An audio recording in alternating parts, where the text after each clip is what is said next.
ஹல்லேலூயா. கர்த்தரும் உலக இரட்சகருமான இயேசு கிறிஸ்துவின் நாமத்தினாலே உங்கள் யாவரையும் வாழ்த்தி வரவேற்கிறேன். பிரியமானவர்களே, சௌக்கியமாக இருக்கிறீங்களா? அந்த நாளிலேயும் கூட, இந்த ஓய்வு நாளிலே, மாதத்துடைய கடைசி நாளிலே உங்களை சந்திப்பதில் மிகுந்த சந்தோஷம் அடைகிறேன். சந்திக்க வைத்த தேவனுக்கு கொடான கோடி நன்றி செலுத்துகிறேன்.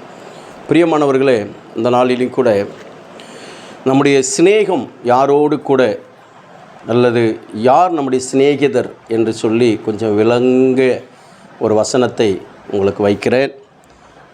யோவான் எழுதின சுவிசேஷத்தின் புத்தகம் 15வது அதிகாரம் 14வது வசனம்.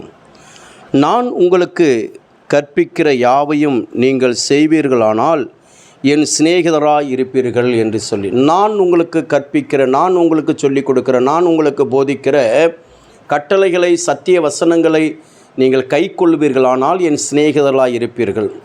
அப்போ கை கொள்ளாமல் போனால் நம்ம யாருக்கு சிநேகிதராக இருக்கிறோம்? உலகத்தாருக்கு சிநேகிதர்களாக இருக்கிறோம்.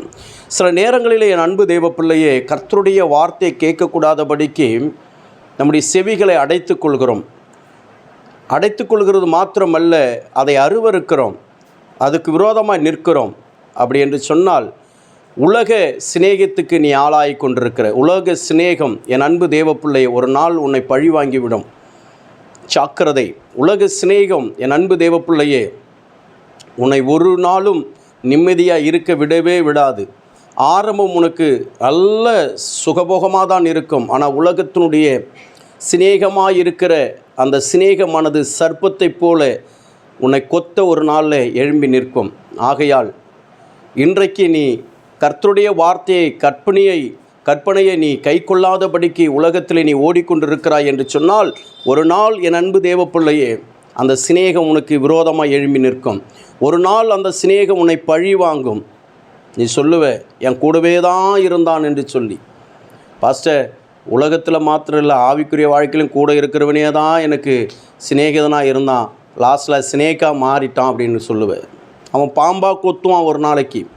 என் அன்பு தேவ பிள்ளையே, அப்போ கர்த்தருடைய கட்டளை நம் கை கொள்ளும்போது அவருக்கு நம் சிநேகிதர்களாக இருப்போம். ஆமென். தேவ சமூகத்துக்குள்ளாக நிறைய பேர் இந்த ஞாயிற்றுக்கிழமையில் பாருங்கள், கர்த்தருடைய வார்த்தையை கற்றுக்கொள்ளவோ கை கொள்ளவோ வரவோ மாட்டாங்க. உலகத்தில் ஓடிக்கிட்டு இருப்பாங்க. உலகத்தினுடைய சிநேகம் அவருக்குள்ளாக இருக்கும். ஒரு நாள் அது பகையை உண்டாக்கும். உலக சிநேகம் பகையை உண்டாக்கும்.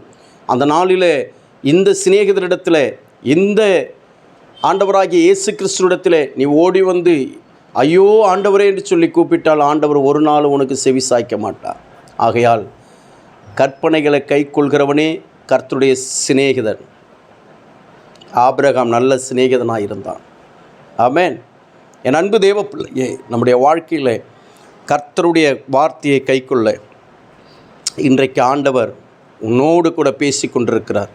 அப்படி இருந்தால் அவர் உன் சிநேகிதராய் மாறுவார். சிநேகன் உயிரையும் கொடுக்க வல்லவனாய் இருக்கிறான். அல்லேலூயா. ஆகையால் தெய்வ சமூகத்துக்குள்ளாக இயேசு கிறிஸ்துவை நேசி. உன் வாழ்க்கையில் அவர் நல்ல சிநேகிதராக இருப்பார். நீ அவருக்கு நல்ல சிநேகிதராக இருப்பாய். தெய்வ சமூகத்துக்குள்ளாக உன் வாழ்க்கை ஒரு நாளும் கைவிடப்படாதபடிக்கு கர்த்தர் உன்னை காத்து நடத்துவார். ஒரு நாள் உன்னை ஆண்டவர் கைவிடவே மாட்டார். சிநேகிதனுக்காக நண்பன், என் அன்பு தேவ பிள்ளை, உயிரையும் கொடுக்க துணிந்து வருவான். நம்முடைய நண்பர் ஆண்டவராகிய இயேசு கிறிஸ்து, நம்முடைய சிநேகிதர் நமக்காக ஜீவனையும் கொடுத்து, என் அன்பு தேவ பிள்ளையே, நமக்காக இன்றைக்கும் ஜீவித்து கொண்டிருக்கிறார். அந்த ஜீவனுள்ள தேவனுடைய கற்பனைகளை கைக்கொள். இயேசு கிறிஸ்துவுக்கு மாத்திரம் நல்ல சிநேகிதனாயிரு. கர்த்தர் உன் வாழ்க்கையை ஆசீர்வதித்து நடத்துவார். ஜெபிப்போமா? மகா இரக்கமும் கிருபை நிறைந்தவைகள் அல்ல ஆண்டவரே, எங்களோடு கூட பேசின வார்த்தைகளுக்காக ஸ்தோத்திரம். இன்றைக்கு கை கொள்ளாத பிள்ளைகளுடைய வாழ்க்கையை பார்க்கும்பொழுது உலகத்தில் தான் இருக்கிறாங்க, உலக சிநேகத்தில் இருக்கிறாங்கப்பா. நான் உலகத்தில் இருந்தாலும் உலகத்தினால் அல்ல என்று சொல்லி பார்க்கிறோம். தகப்பனே, இப்படி சமூகத்துக்குள்ளாக இன்றைக்கு உலகத்தில் இருக்கிறவர்கள் உலகத்தோடு கூட ஆண்டவரே, உலகத்தின் மக்களோடு கூட உறவும் ஆண்டவரே, பிணப்பும் ஆண்டவரே, பல விதத்தில் ஐக்கியமும் இருக்கிறது. அதனால் இன்றைக்கு நம்முடைய சத்தியத்துக்குள்ளாக கை கொள்ள முடியலப்பா. சத்தியத்தை வாங்கி கொள்ள முடியல. சத்தியத்தை ஆண்டவரே அப்பா ஸ்தோத்திரம் கேட்டு அதன்படி நடக்க முடியாமல் இருக்கிறாங்கப்பா. இவர்கள் எல்லாம் உன் பக்கம் திருப்பும்படியாக நான் செபிக்கிறேன். உமக்கு நல்ல சிநேகிதர்களாய் மாறட்டும். அற்புதத்தை செய்யும். இயேசு சுவாமி இந்த நாளிலே பிறந்தநாள் திருமணம் கொண்டாடுகிற ஒவ்வொரு அன்பு பிள்ளைகளுக்காக நான் ஜெபிக்கிற ஒவ்வொரு அன்பு பிள்ளைகளும் பிதா குமாரன் பரிசுத்த ஆவி நாமத்தினாலே நான் வாழ்த்தி ஆசீர்வதித்து ஜெபிக்கிறேன். நம்முடைய ஆசீர்வாதத்தின் கரம் கூட இருக்கட்டும். ஊழியர்களுக்காக, சபைகளுக்காக, சபை மக்களுக்காக ஜெபிக்கிறேன்.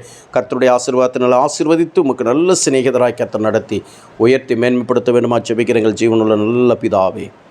ஆமென். ஹல்லேலூயா. கர்த்தர் நம்மை ஆசீர்வதிப்பாராக. ஆமென். கர்த்தருடைய நாமத்துக்கு ஸ்தோத்திரம்.